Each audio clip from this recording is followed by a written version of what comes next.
તો પહેલાં તો જય માતાજી, જય ભવાની બધાને. તો હમણાંથી ઘણા સમયથી આપણો વિડીયો યુટ્યુબ પર આવતો નહોતો અને પ્રોબ્લેમ હતી, એના કારણે આવતો નહોતો. પણ હવેથી રેગ્યુલર વિડીયો આવશે આપણી ચેનલમાં, HR પાટણમાં. તો આપણી ચેનલને જો સબસ્ક્રાઈબ ના કરી હોય તમે, તો સબસ્ક્રાઈબ કરી દેજો અને તમારા મિત્રોને પણ શેર કરજો અને આ વિડીયોને લાઈક કરી દેજો. તો અત્યારે આપણે આવી ગયા છીએ ખેતરમાં. આપણા ખેતરમાં તમે જોઈ શકો છો પાછળ. હાલ તો કોઈ વાયુ નહીં, બરાબર, કેમ કે ઉનાળુ બાજરી વાવી હતી અને બાજરી વાટી લઈ અને પછી પલાવ મારી અને મેલ્યું છે, બરાબર. શેડવાનું વિચાર છે પણ યાર વરસાદ કોઈ હુજવા દેતો નથી.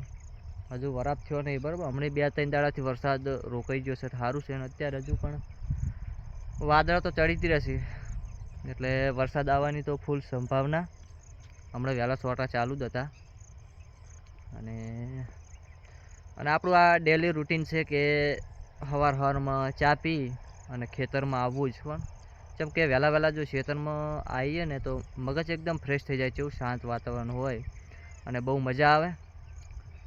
અને આ ચા ઉપરથી મને એક વાત યાદ આવી કે આપણા SB હિન્દુસ્તાની ટીમે ગ્રાન્ટ ચાનું ઓપનિંગ કર્યું છે, આપણે હરીપાની ચાય.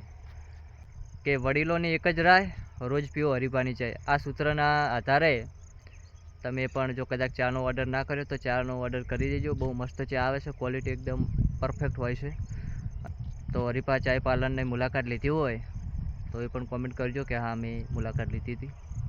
ચા પણ જોરદાર છે, બીજું તો શું કહેવું. અત્યારે તો આવ્યા છે ખેતરમાં, તમે જુઓ વરસાદ ચડ્યો છે અને આવવાની ફૂલ સંભાવના છે. બસ આટલું જ કહેવું હતું. જય માતાજી, જય ભવાની. અને આજ પછી રેગ્યુલર વિડીયો આવશે તો આપણા HR પાટણને સબસ્ક્રાઈબ કરવાનું ના ભૂલતા મિત્રો. સબસ્ક્રાઈબ કરી દેજો. વિડીયોમાં તમને બહુ મજા આવશે, દરેક વિડીયોમાં ફૂલ આવશે. અને ટૂંક સમયમાં આપણે આ ચેનલ પર વ્લોગ સ્ટાર્ટ કરીએ છીએ. તો પહેલાં તો અત્યારે તો શોર્ટ વિડીયો આવશે, બરાબર, કેમ કે હજુ સેટઅપ કર્યો નથી વ્લોગનો. વિચારીએ સારા વ્લોગ પછી અપલોડ કરશું. તો આટલું જ. જય માતાજી, જય ભવાની.